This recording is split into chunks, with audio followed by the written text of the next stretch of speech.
Okay, I think we'll go ahead and get started. We may still have some folks coming in while we're going along, but that's fine. So welcome to episode 3 of World Kitchen. Some of you have been with us for all of the episodes, and thanks for that. Some of you are brand new. This episode is going to feature holiday cookies from around the world, and it's going to be a little different in that some of the dough had to be prepared in advance in order to chill for an hour or 3 hours or overnight. As I mentioned a few minutes ago, if you made the dough ahead of time and you haven't taken it out of the refrigerator yet, go ahead and do that because some of it can be quite hard when it's cold and you need it to warm up a bit in order to be able to work with it. So today we're going to be working with cookies from around the world, cookies from Japan, Iran, Russia, Brazil, and a really fun Kwanzaa cookie that I found that we tried last night and I really liked. I think it's going to go into my, my cookie rotation. So I hope everybody will enjoy that. I want to make it really clear from the beginning, it's important that you understand that I'm not a native of any of these cultures or countries. I'm doing this in a sense to honor those cultures and those celebrations and to help those of you who are watching to better understand them. So I did a little research. I'll tell you a little bit about the cookie or the culture it comes from, but I'm not a native and I'm just trying to honor what they do. I think it's really interesting and magical that so many cultures and so many countries have winter celebrations that kind of all fall along the same themes of family, storytelling, poetry reading, of course, food, cookies, and several of them also have something to do with light or candlelight or starlight. So that's also a really interesting thing that spreads between cultures and across cultures. So finally, I want to also explain that when we first came up with the idea to do World Kitchen, our goal was to bring chefs from around the world into my World Kitchen to do these demonstrations for you. But as you all know, we're living in the world of COVID, and so that's not really allowed right now. I'm not allowed per regulations with the university and the station itself to bring outside people into my home right now, or for me to go into their home right now. So we're hoping that as things get better, things can go back to what we initially intended for this, where we can actually use international chefs. We're working on one for January with a very good friend of mine who's from China. Her name is Jinping Gu, and we're hoping that it's going to work out that she can pre-record her workshop for us, but then she will be on the chat as the pre-recording is playing for you in January, and she can answer your questions in the chat at that time. For those of you who do have questions, you can either, you can either unmute yourself and ask the question outright, or you can use the chat feature, which is at the bottom of your screen. And if you click on chat, it'll come up and you'll see where you can type in a question. My technical director, my son Alex here, will be monitoring that chat, and also my colleague Tony Irvin is on, and she will also be monitoring that chat. And if you don't want to ask the question out loud, they can read it out for us. So I think that's about everything I needed to tell you in advance. And so let's get started with the cookies. The first one that we're going to work on, because it takes some time on the stove, is the Brigadeiro cookie. And like I said, I did a little bit of research, so I want to tell you a little bit about this cookie. It's from Brazil, and it's actually more of a truffle than a cookie, meaning that it doesn't bake. So it's said to have originated in Rio de Janeiro in about 1945 and was named for a famous military brigadier named Eduardo Gomes. The story says that Gomes was running for political office, and his team decided to create and sell these truffles to raise money for his campaign.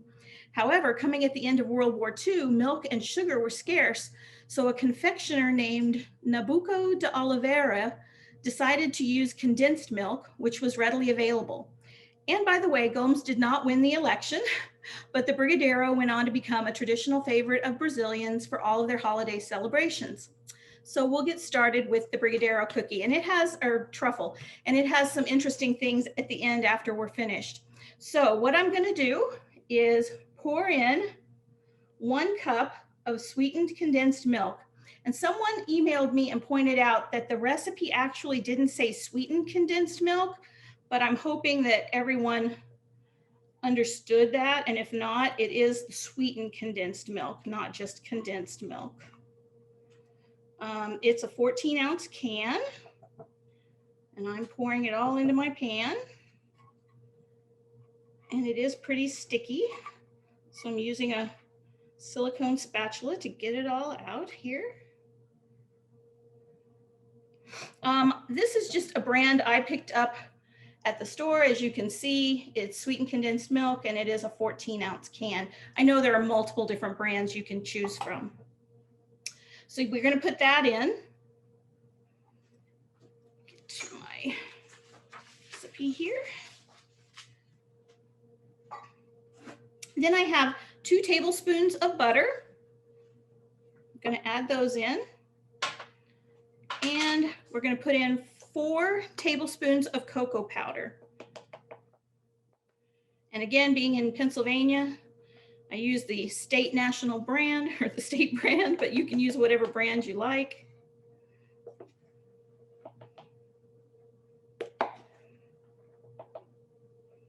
Okay.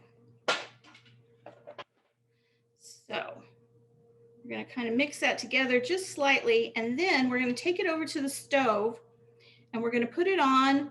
It says 30 to 45 minutes, but when I did my test run with the cookie, it actually was ready, I'd say, in 25 to 30 minutes. So keep an eye on it.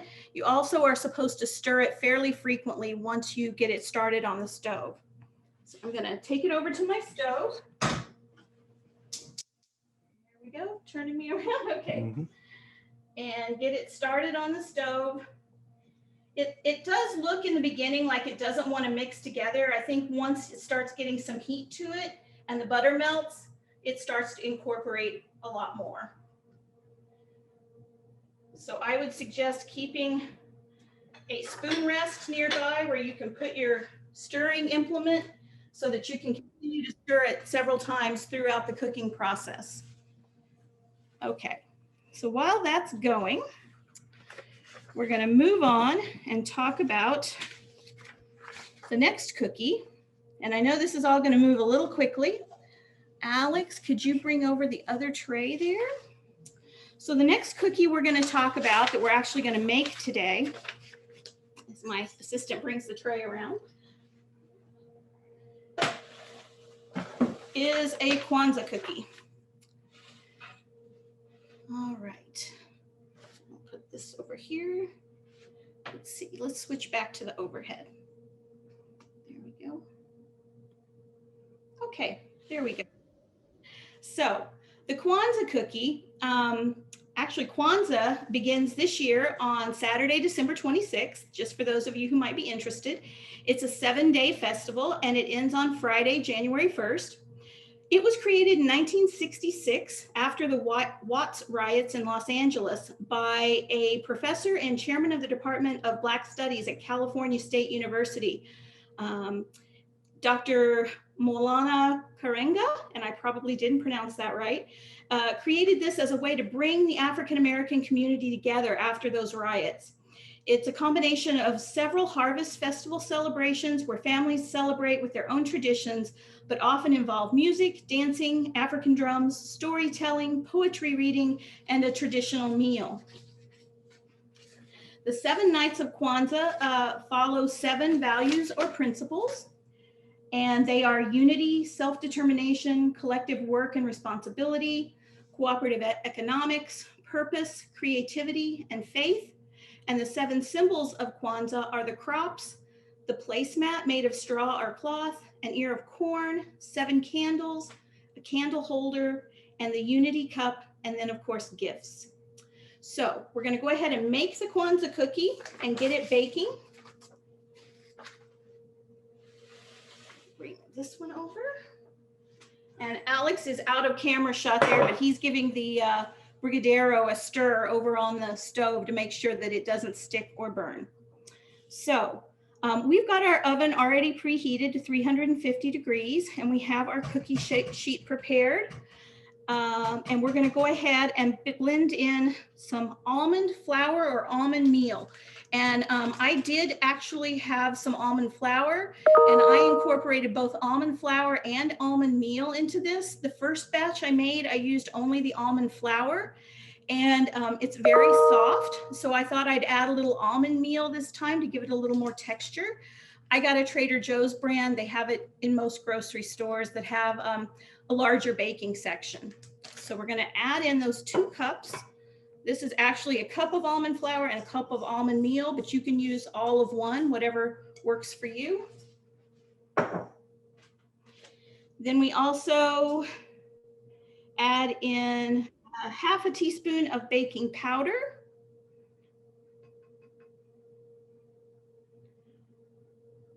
And it says just a dash of sea salt. So I'm using my sea salt grinder to just put some in there.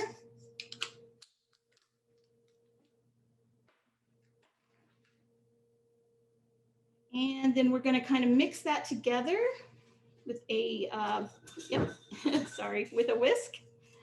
Make it easy. Just make sure that that baking powder and salt all gets incorporated into your almond meal.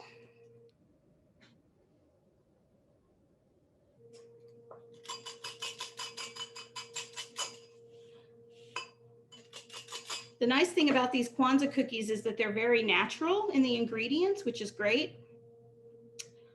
So now we're going to put in our maple syrup, which is 1/3 of a cup of maple syrup. And I did go ahead and get the pure maple syrup instead of the, brand we might use on our pancakes. Someone wanted to point out, just in case people are having issues, if you switch to speaker view, the current camera with all the ingredients shown is going to be bigger. Okay. So make sure you're on speaker view. Yeah, Zoom can be finicky. So yeah, if you want to be on speaker view, that will help you follow along. Then we're also going to add in our 2 teaspoons of vanilla extract.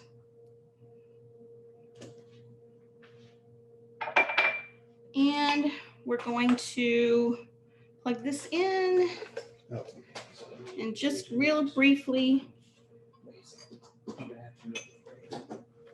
Warm them.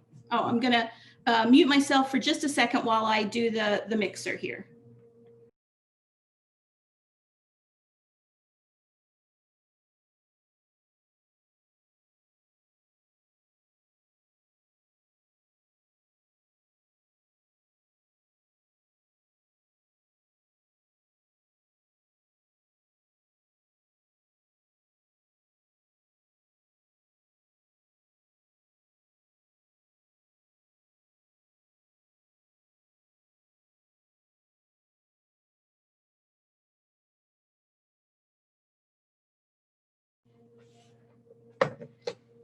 And I will also say that I did not spray my cookie sheet, so I'm going to do that really quickly. So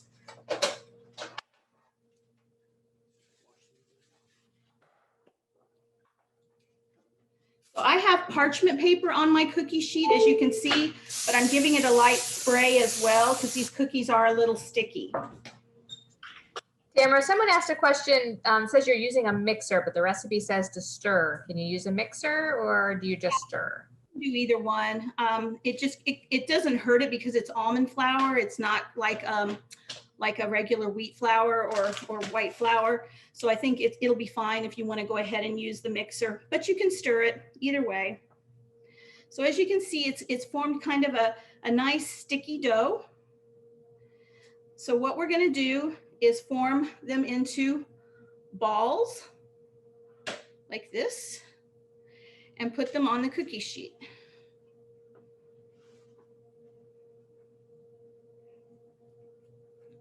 I'm going to do about half of my dough like this, and then I'm going to do a little add-in for the other half of the dough, because as you can see, you can add in other things to the dough if you prefer to have some dried fruit or some nuts or some other other chocolate chips. Thank you.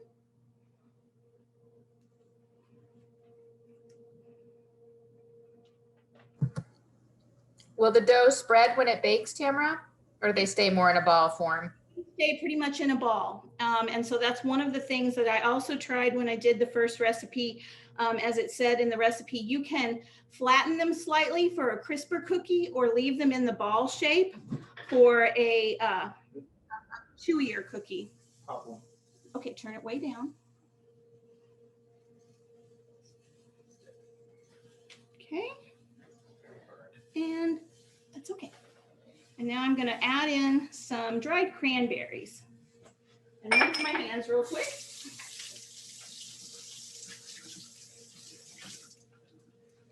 Okay, just a second. It's fine.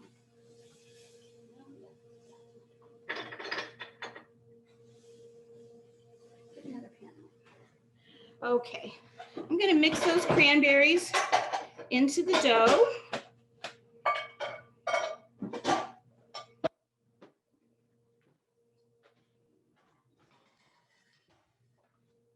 And just keep going, making those balls.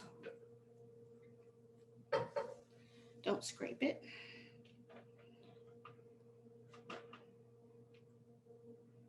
Okay.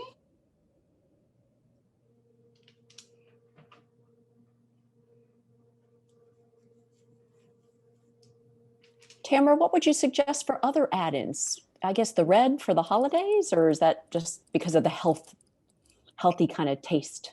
Any dried fruit is fine. And also, if you prefer, you can do chocolate chips. This is not as sweet a cookie. It is sweet because the milk was sweetened and condensed, but it's not as sweet as some cookies you might be used to. So if you want a sweeterness, some more sweetness, you could do a chocolate or a white chocolate. But as it says, you can add any kind of dried fruit or nuts. Low.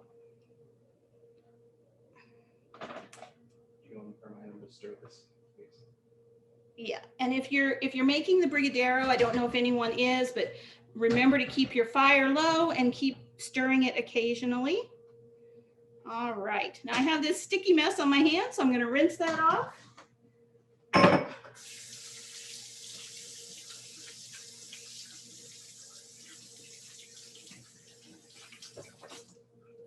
Okay. And as I said, in our test run, we were able to do each of them a little differently. So you can flatten them if you like, some a little crisper. Oops. Your camera phones.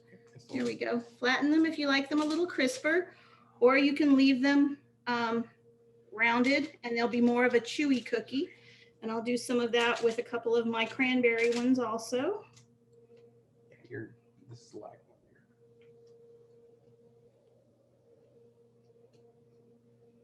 Switch the other view.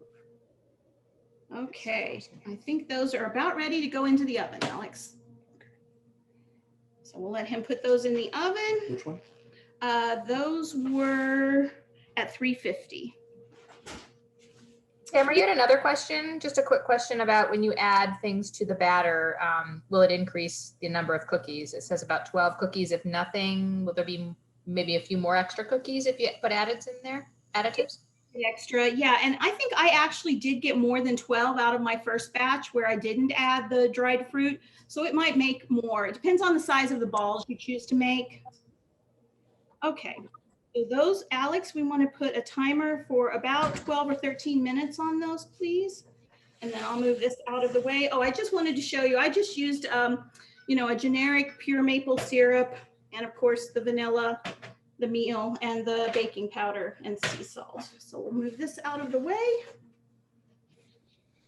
Can you just check and see if there was any? I think we're good. All right, I'm going to bring over the brigadeiro to show you what it's looking like right now. Oh, sorry, he already switched it over. He wasn't, okay, hang on just a second. There we go. So you can see that it's incorporating now. It looks more like a chocolate, a thick chocolate syrup, but we're going to keep letting it cook because it does kind of turn itself into a much thicker much thicker syrup in just a bit. Okay.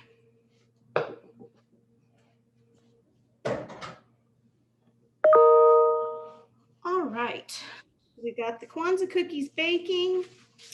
And the next thing we're gonna do is a cookie that is really special to me because this cookie was a cookie that we served at my wedding in 1984.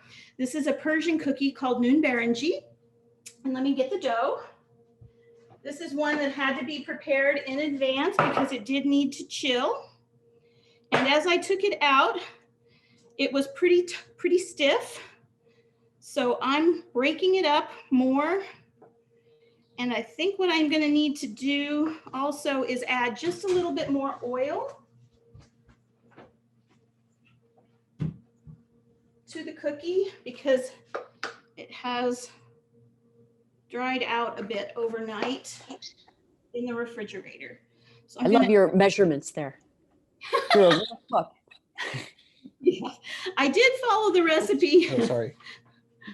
Sorry, I did follow the recipe, but again, it did dry out a little more than I expected overnight. So I'm adding a little bit more oil to help it form together. Do you have to use almond flour for the Kwanzaa cookies?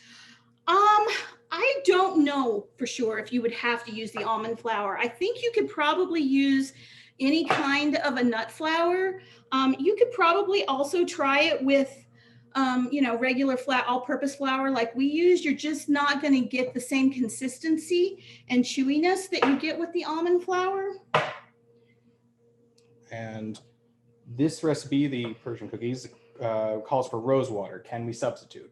Yes. So over the last couple of months when we've done this World Kitchen, I've made recipes using rose water. So for those of you who bought a bottle and have it on hand, feel free to go ahead and use that. If not, or if you didn't like the taste of the rose water, and that's common, a couple of my kids don't care for it, you can just use vanilla extract in place of it. Or you could get, get maybe almond extract. That sounds like it would be pretty good with it as well. So let me get my cookie sheet and see how these are going to roll up here. So again, this is one where you're going to try to make them into a ball.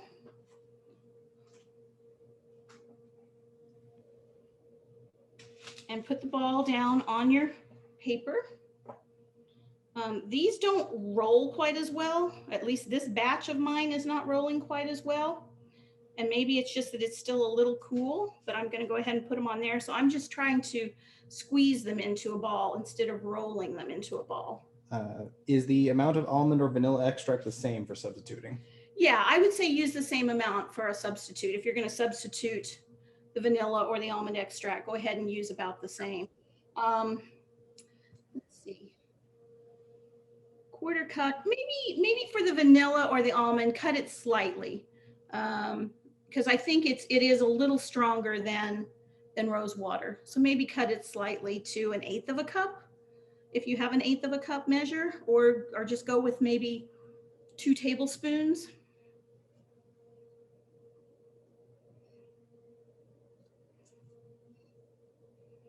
Okay.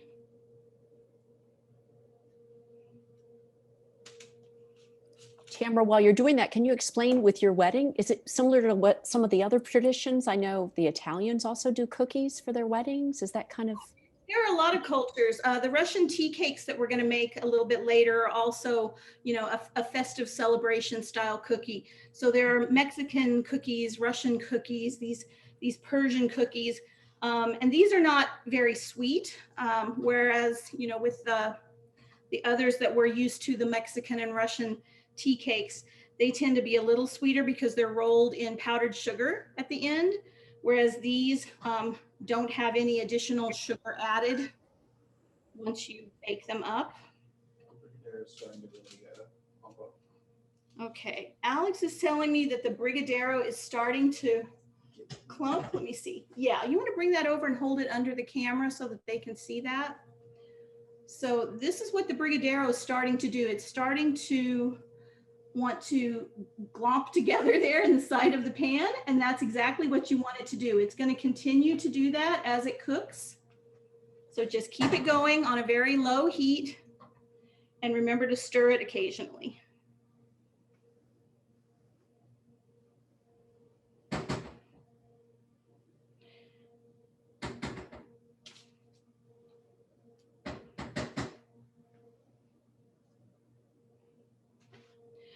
So yeah, we had these cookies at my wedding, and we had a very small family wedding. So my best man's wife actually made them for our wedding.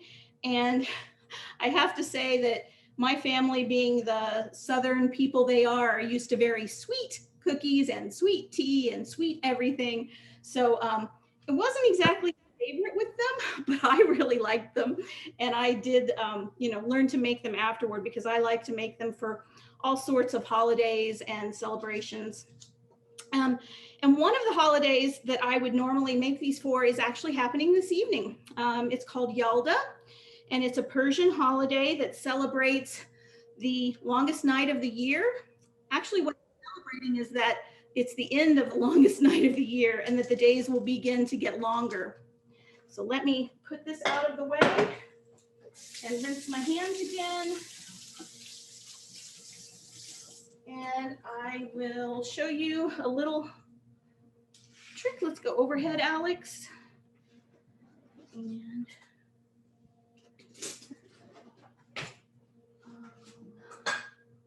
now I have a little dish of poppy seeds, and I have a small spoon you would use for tea or a baby. And so what you want to do is make pretty little indentions in the cookie in kind of a pinwheel. I don't know if you can see that. You see the pinwheel there? Just slightly into the cookie. And then you want to take some poppy seeds and sprinkle them right over the top. So you can do that with all of your cookies. And to save time, I'm not going to do that with every single one of them. I'm just going to show you again how it's done, because you don't have to do this. You can also just cook them as they are and just put the poppy seeds on top.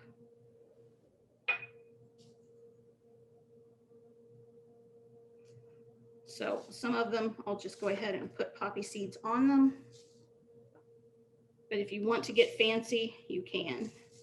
I'm surprised these ones will flatten out. Yeah, these will flatten out somewhat. So you do need to be sure you have a good inch or so between them on your parchment paper.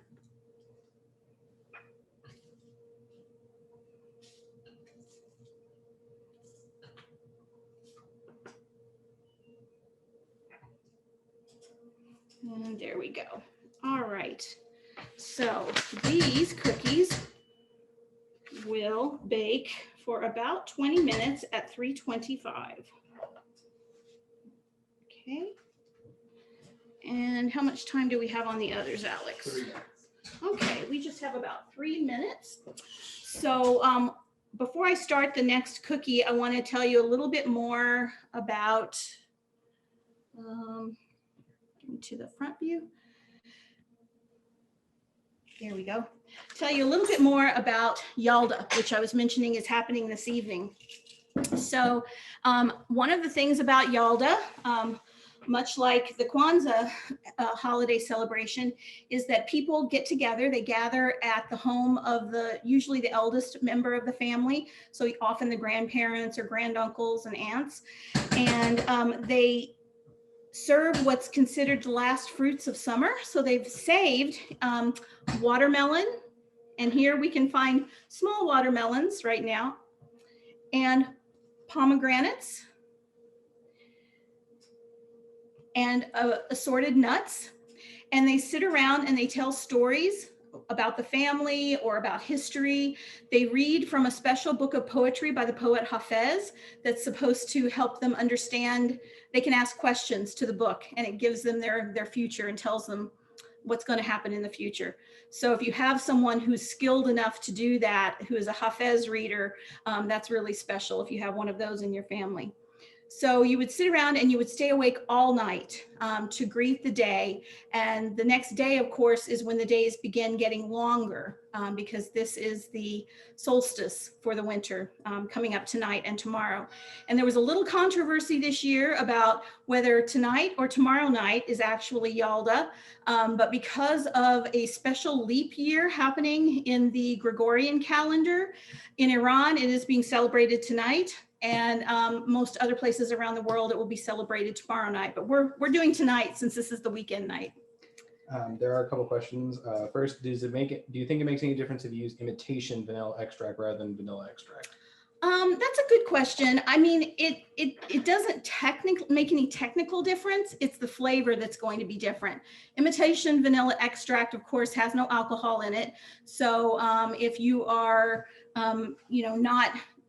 if you are being careful about what's halal, you would not want to have the pure vanilla extract because it does have an alcohol base to it. But that said, imitation vanilla extract just doesn't taste the same. So you're not going to get that strong vanilla flavor. What you could do is possibly do a vanilla paste. They're right there. You could do a vanilla paste that's made from the vanilla bean itself to get that strong flavor without the alcohol component in the pure vanilla extract. So those look, let's bring those over here. Alex just took some of the cookies out of the oven, and I'm gonna have him go ahead and put them back in for another couple of minutes. Sorry, he's going back to the overhead. So they're not quite as brown as I would like them to be. So he's going to go ahead and put them back in for a couple more minutes and give them a little more time.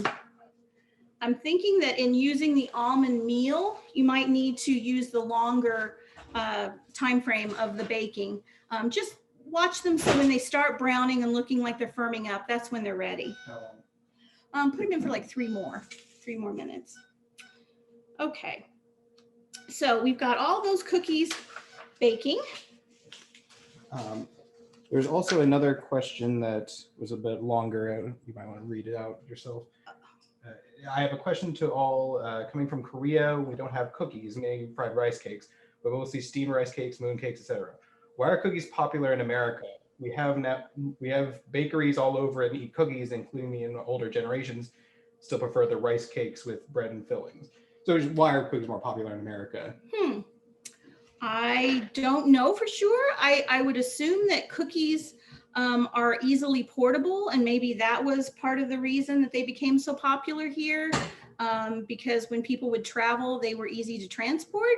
I don't know. Does anybody else have any history of the cookie in itself that they want to share, or they have an idea why cookies might have become so popular here?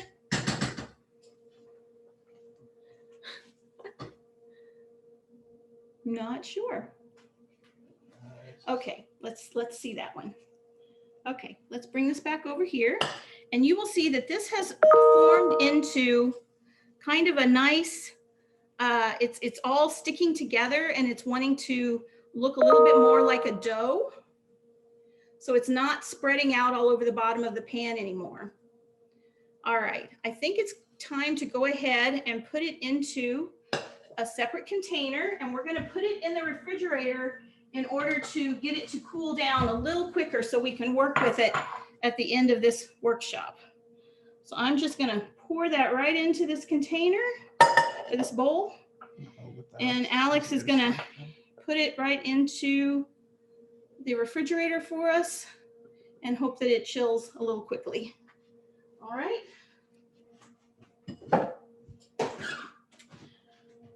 Okay. And let's see, where did the other dough go? Oh, okay, yeah. Well, let's get the Russian tea cake dough out, and I'll push these away. So the Russian tea cake dough, I also had to make ahead of time because it had to be prepared in advance. Okay. Yeah, it's still pretty tough, but I think what we're gonna do is use a spoon to take it apart.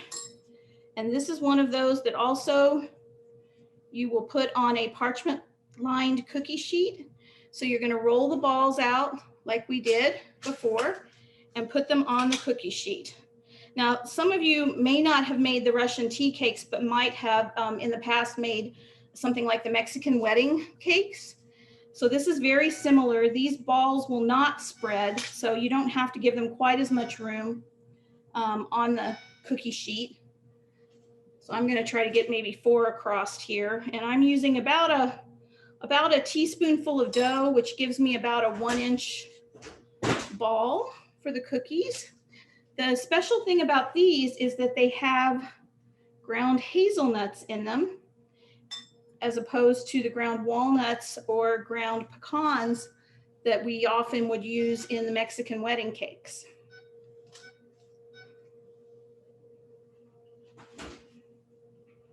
Okay. Is browning at all? A little bit. Okay. Giving those Kwanzaa cookies just a little bit more time. So we put together these Russian tea cakes.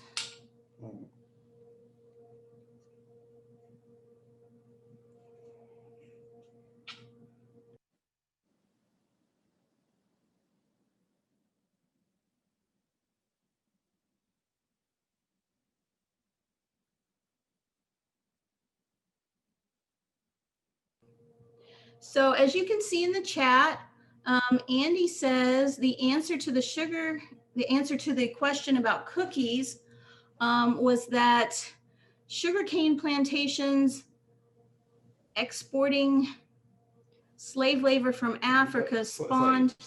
The sugar plantations. Okay, so yeah, so that brought a lot of sugar to the U.S. and that's why cookies and things like cookies and desserts are so popular with Americans. So it has to do with the sugar that was from sugarcane plantations. And that's true. I've seen when I was in Venezuela, we also visited sugarcane plantations, and they chose to make some lovely alcoholic beverages with what was made from their sugarcane. So there's some funny stories to that. I'm those who know me know that I don't really drink just because I don't really care for the taste of it. So while I was in Venezuela for about 10 days at a conference with my husband back in the 90s, I was one of the younger wives on the trip, and we got to travel quite a bit, and we got to see some of the sugarcane plantations and taste some of the beverages that were prepared there. And at one point, there was a reception for all of the conference goers, and they were serving one of the national drinks that did not taste like it had any alcohol in it to me. I was perfectly fine with drinking it. And apparently I drank a little too much of it and didn't realize it and got a little tipsy. And at some point I backed up over the foot of some gentleman who turned out to be the president of Venezuela. So I tried to take out the president of Venezuela at some point in the 90s. I think some people might have been in favor of that because I don't think he was very well liked. We're getting close to having this tray ready. And this one will go into the oven at 350 for about 15 minutes. Alex, how are the Kwanzaa cookies? Okay. I'm gonna try take those out.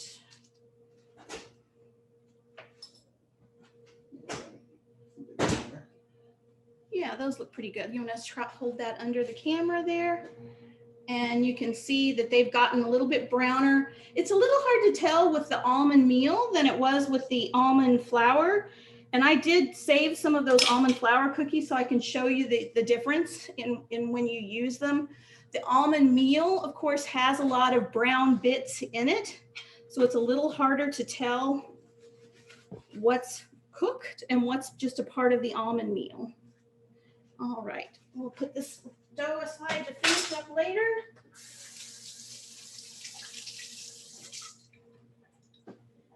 Okay, so I have these Russian tea cakes ready to go into my 350 oven for about 15 minutes.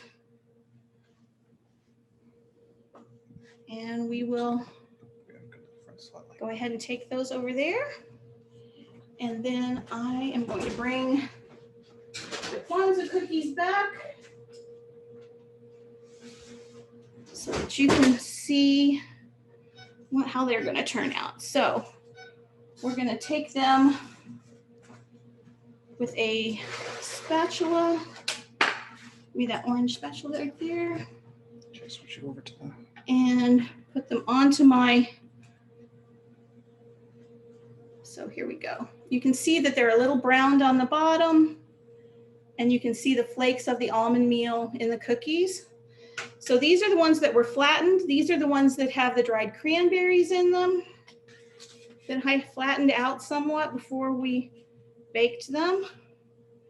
These are the ones without. And then these are what the ones that I did not flatten at all came out with. Those are the ones with the cranberries. Yeah, that's a cranberry. And then these are the ones without. Okay, here we go. So you can see how those came out. And we also had, yeah, that was all of the dough for those, right? Yes, I think so. So that made, I would say you could probably get 1.5 dozen, depending on how you would make your dough. These are a little bit big. Some of the balls are a little big. So yeah, if you made your balls a little smaller, you might get 15 to 18 out of this one. Okay, what else is ready to come out of the oven? Yeah, the Persian cookies need more time. Okay, so he's saying the Persian cookies need a little more time. So we're gonna get this cookie sheet and put some fresh parchment paper on it and go ahead and start on the Japanese matcha cookies.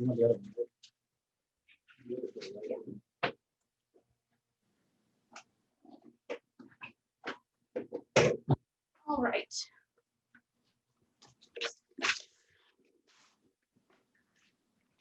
Prepare.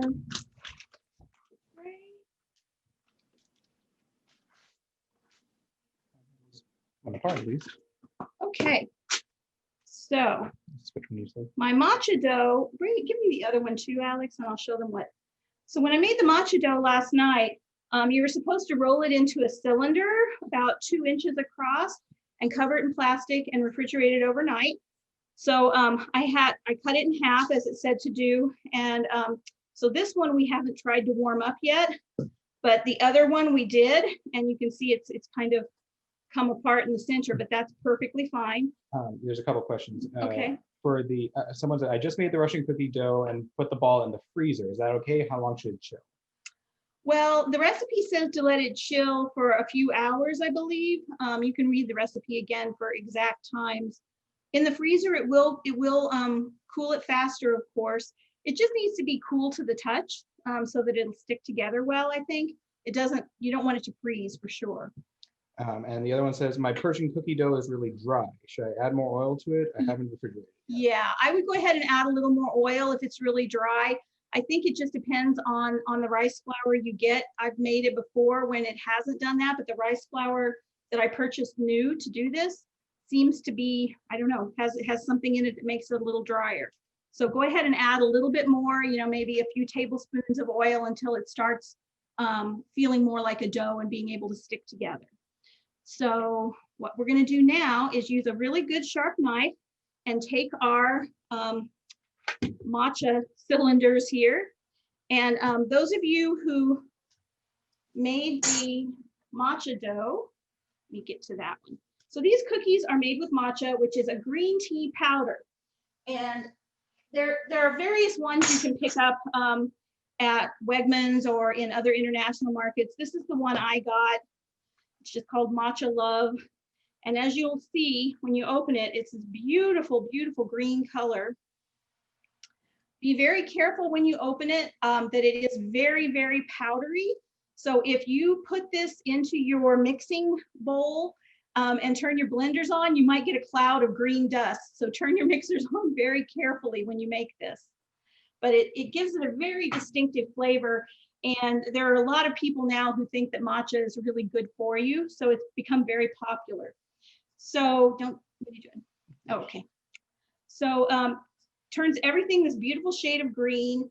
And these cookies that we're making today are a kind of butter cookie or shortbread cookie. There's no leavening in this, as you can see. There's no baking powder, baking soda, yeast, or anything like that. It's simply butter, sugar, flour, a couple of egg yolks, and the matcha powder. And then for a little added sweetness, you can add white chocolate chips to this. I happen to be looking for white chocolate chips in getting ready for this workshop today, and they were cleaned out at the store I was in. So we ended up getting salted caramel chips, which are white in color, which I thought would be kind of interesting. So what we're going to do, as I said, is slice into the dough so that that one's a little rounded on the end, but it's going to make a nice circular shaped cookie here.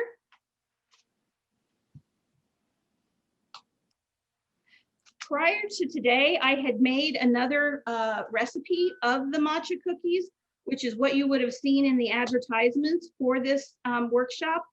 The problem with those, and they were a rolled out cookie, the problem with those was that they were really, really not sweet at all.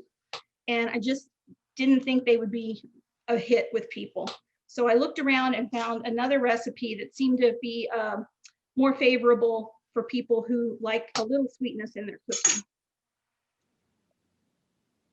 For the Russian tea cake, salted or unsalted butter? We use unsalted. And also Carolyn suggests that possibly another reason for the cookies being more popular in America is sort of an evolution from the European biscuits. That's true, yeah.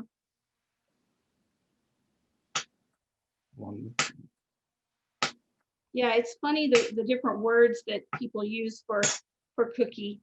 When we lived in the Middle East, everything was on a very British system, and cookies were biscuits over there. Okay, so that's my first package of the matcha cookies. Okay, those need a little more time. Yeah. Okay, so these cookies, these matcha cookies, let's see here. Find my recipe. So Alex, those need to go into the 350 oven for 15 minutes. All right. And we will bake up our other batch of matcha cookies later on after the workshop is finished. All right. Let's see. So the Russian tea cakes are still baking. The tea cookies or green tea cookies just went in. Yeah. We already have the Kwanzaa out. And the noon Berenji need just a little bit more time. He just looked at those. So let's go back to the Kwanzaa cookies. And where are the ones? Let's see. I'm gonna put them over here. Okay. So I'll show you a little bit about the Kwanzaa cookies and how they were different. That's fine. The overhead's good.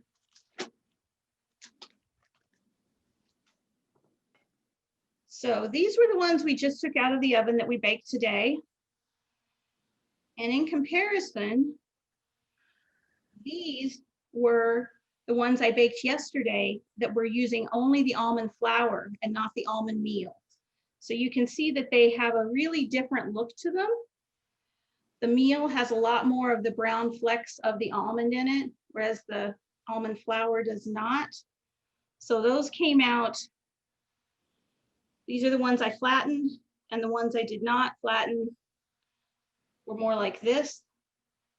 And as you can see, they're very soft inside and chewy. So I really liked this. I liked the flavor of it.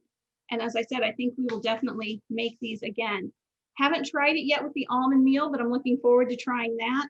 These are still a little warm, but I can already tell that they are a little chewy on the inside, but maybe not quite as chewy as the others. So I think that the almond meal makes the difference. Okay, you want to take a look at the Brigadeiro and see if it's firmed up at all yet? Still fairly warm. At the bottom, you can feel also warm. Yeah, I think that needs to cool just a little bit more. Actually, let me stir that one a little and maybe that'll help it cool down a little quicker. So this is what our Brigadeiro mixture looks like at this point. It's beginning to firm up, as you can see, because it's cooling, but it's still a little too warm to work with. So we're going to let it cool just a little bit longer. There we go. Put the rest of these on here so I can get this cooking rack ready.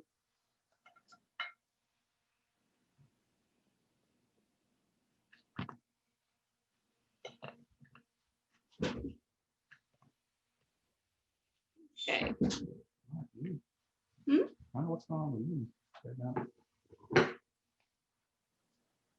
Tamra, a question. Do you have to let people know, I guess, if you use almond flour, if they have a nut allergy, because that would qualify?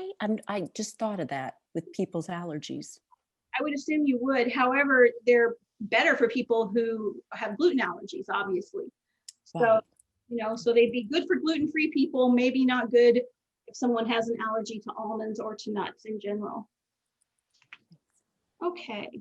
I'll tell you a little bit about what we're going to do with the Brigadeiro cookies since they're still cooling a little bit. So with these, where are the ones from last night? Can you get those out of the refrigerator? I'll show you the ones we made last night in preparation for today. I thought they came out really pretty. Alex says they're very chocolatey and very sweet. So this is what they look like once you've made them. I just did these with the chocolate sprinkles that I have, but you can also do them with any other sprinkles you might have. You can do them with nuts. So that's how we're going to try to do the ones that we made today. All right. Alex, let's go ahead and take the Persian wedding cakes out just to look at them. All right, put those right here. Okay. So let's take a look at these. These are the Persian wedding cakes, the Noon Barangi. Whoops, they're a little too hot to turn over right now. So I messed that one up. I was trying to see if they're brown on the bottom. It looks like they're just starting to brown on the bottom. So you want to not overdo them. I think those are actually pretty good. So we're going to let these cool off now, and then we'll take them off the tray in a few minutes. Put this over here.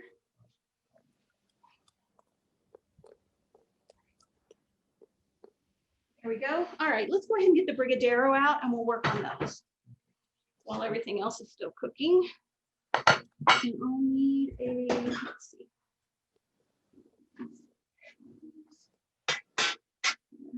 This one. Okay.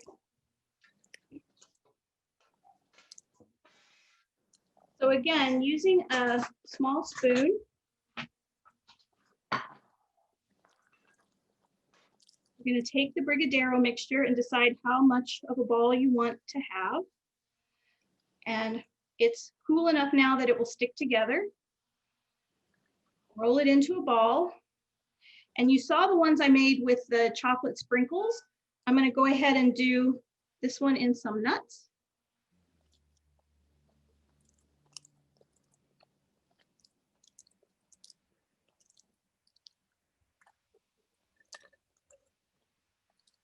There we go. And go ahead and put it on your serving platter or whatever you're going to put them on. You do need to store these in the refrigerator until you're ready to serve them, and then just take them out maybe an hour before you plan to serve them. This one I'm doing with the Christmassy colored sprinkles, because that's just what I happen to have on hand. As you can see, that turns out nice.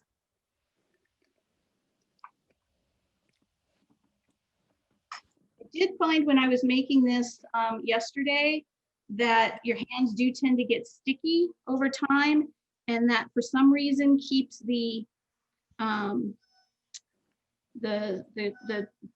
nuts or the sprinkles from sticking as well. So if your hands get particularly sticky, you might want to go ahead and rinse them every 4 or 5 times you put the balls together if you're finding they're getting really, really sticky. I think I like these nut ones. Those look like they might turn out really nicely.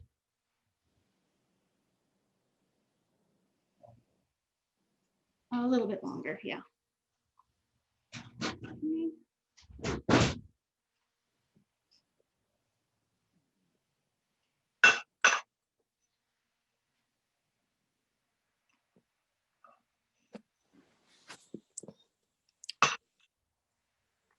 There we go. And as you can see, you know, you can make them as festive as you want or as plain as you want. And I think I also read that some people don't even put any extra things on them. They just keep them as is, like this.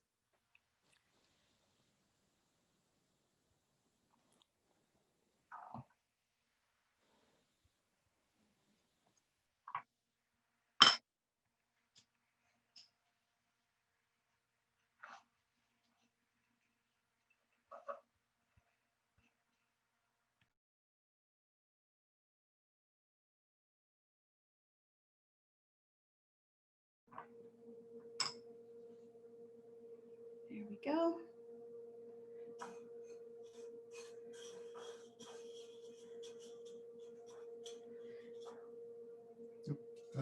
Got some chat stuff.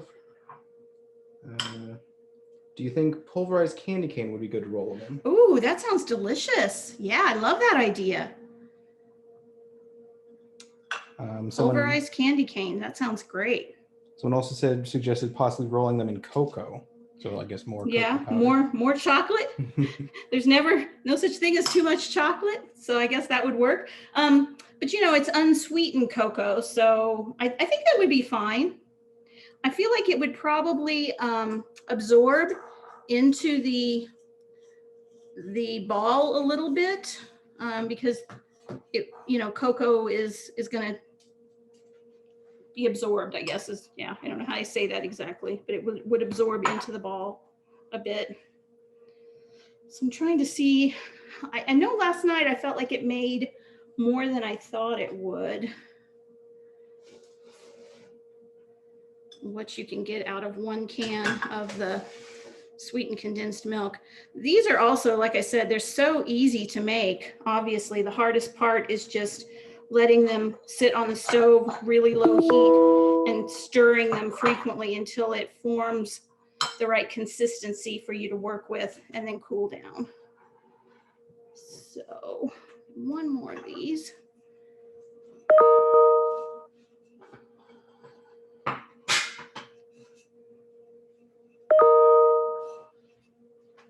All right. So we've got 12 out of that. And while Alex is showing you those, I'm going to rinse my hands again.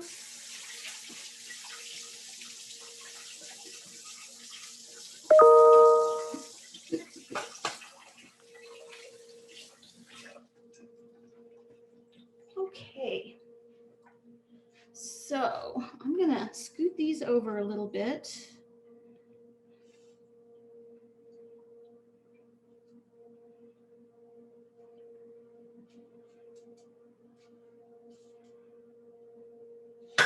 And put a few of these, oops, on here. Alex, you want to get the powdered sugar out of the pantry. I forgot to grab that. Is this enough? Yeah, I think so. Okay. Put a few of these on. So we're making our cookie tray here. There we go. Yeah, and keep an eye on those Kwanzaa ones as well. See how those are doing. I'm gonna go ahead and put this aside. So I'm gonna bring that to the, yeah.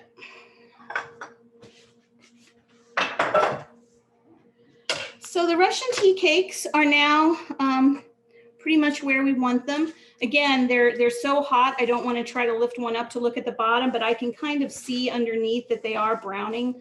So I'm going to leave them to cool just slightly because they are such a delicate cookie. If you try to move them while they're still terribly hot, you could tear them up. But you can see here that they are browning on the bottom, and that's exactly what we want. You're not going to see them brown a whole lot on the top. So let's move that aside. Okay. And how are our other cookies coming along? Just the matcha left. Okay. They probably need more time, I assume. Yeah, I think a little bit more time on those. So what we're going to do now is make the sugar mixture.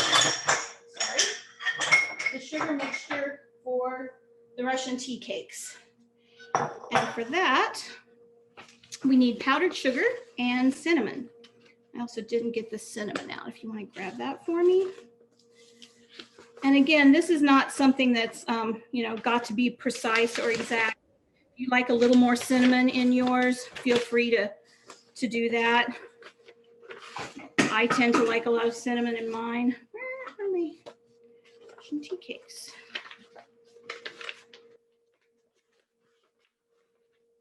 There we go. Okay. So what it actually calls for is 3/4 cup of confectioner's sugar and a tablespoon of ground cinnamon.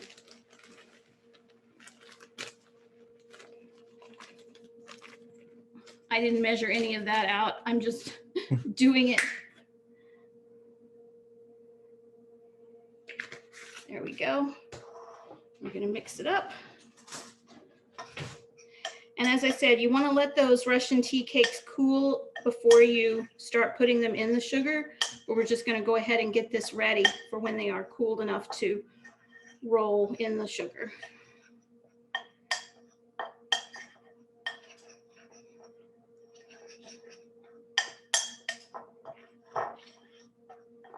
All right, that's ready for when they are. Let's go ahead and bring the Persian wedding or Persian Minbarangi back. Here we go. These should be cooled enough to move now. And as you can see, the ones that I didn't try to decorate too much, just kind of held their shape and consistency.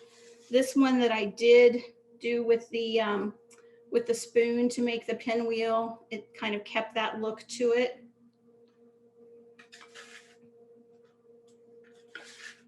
Someone asked, who is the official taste tester at Tamra's Kitchen? I hope Alex is a reward for all his hard work.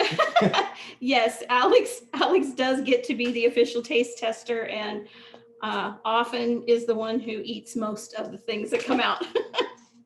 So there we go with the Minbarangi cookies. And as I said, these are not extremely sweet. They're really, really nice with a cup of Persian tea. And if you were with me in the first World Kitchen, you saw how we make that Persian tea. If you didn't get to watch that one, it's on our website. You can go back and fast forward and look at how to make the Persian tea. Okay, so there we go with another display. And let's look at the green tea cakes. Okay. Yeah, the matcha cookies. Here we go. Bring them over here. Okay. Yeah, they're starting to brown on the bottom, but I'm thinking they need just a little bit more time. So we're going to put those back in the oven for a few more minutes. And we're going to bring the tea cakes back over.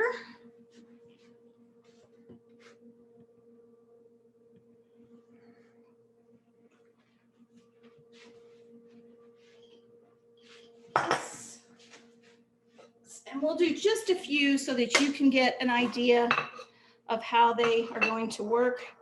They're still a little warm, but I would go ahead and put it in the sugar and roll it around a bit. And it's going to come out looking like this.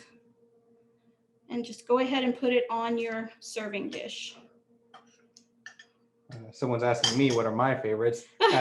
I honestly, these ones, the Russian tea cakes, are the ones I like the most from this batch. I'm unfortunately one of the children she was talking about that doesn't like the rose water, so I'm not too big on the noon Berenji, yeah.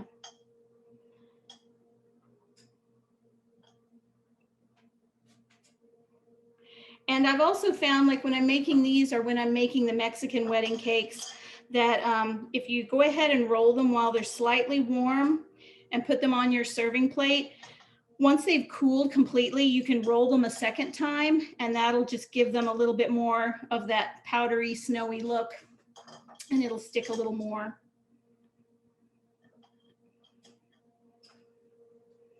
Here we go. Oh, sorry. Here we go.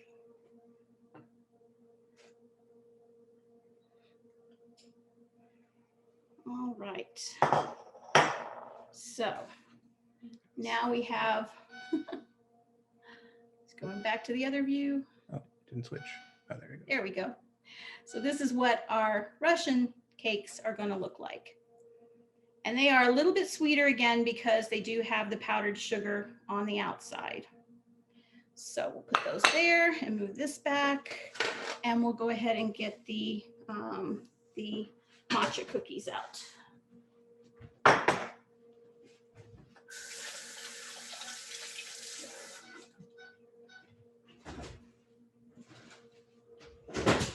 Okay, those right there. All right. Now the matcha cookies don't change a whole lot.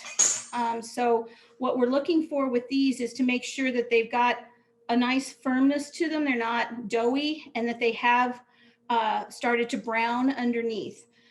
One of the ways I saw these presented was stacked on top of each other, which looked kind of cute and fun, and tied with string. So that was kind of a nice way to do it. Let me think about which dish we're going to put these on. Oh, there's still space in there. Oh yeah, that's a little warm, I think. This. So you can see that they have browned just slightly on the bottom, and that's kind of what we're looking for.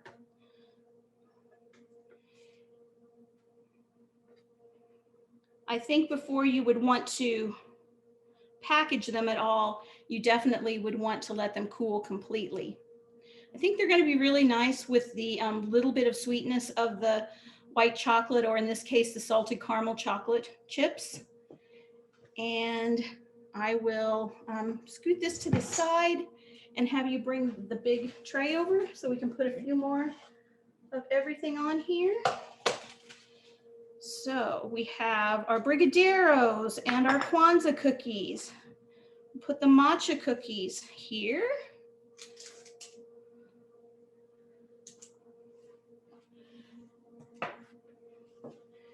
Maybe a couple of these Russian tea cakes.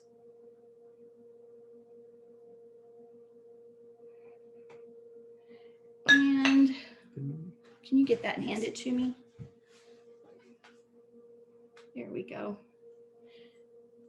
And our Persian noon Berenji cookies. There we go. Tamra, Sarah said, wouldn't the green tea cookie be a wonderful cookie to make in various sizes to stack and make a Christmas tree? That would be really pretty, wouldn't it, Sarah? Great idea. Yeah, with that green color, that would be lovely. All right. So these are all of the cookies we made today. You have recipes for all of these. Some of them are a little more difficult than others, but none of them are terrible. So I hope you all take the time to try one or two of these. Pick your favorite. Alex wants to show. Okay, camera. Yeah. There we go. All right. So as I said earlier on, I hope that You will all join us in January. I think it's January 24th is our next World Kitchen. And one way or another, my friend Ping will be showing you how to make Chinese dumplings. We'll get that all worked out, but please join us January 24th at 2 p.m. You'll see the information about that coming up on the WPSU website over the holidays. You'll get an email from us about it in the new year. And also, if you missed either the first 2 World Kitchens or part of this one, or if you just want to go back and look at them again, they are archived on our website, so they're easy for you to find. If you have any difficulty at all finding them, just shoot me an email and I'll send you the link directly. But I think that's it.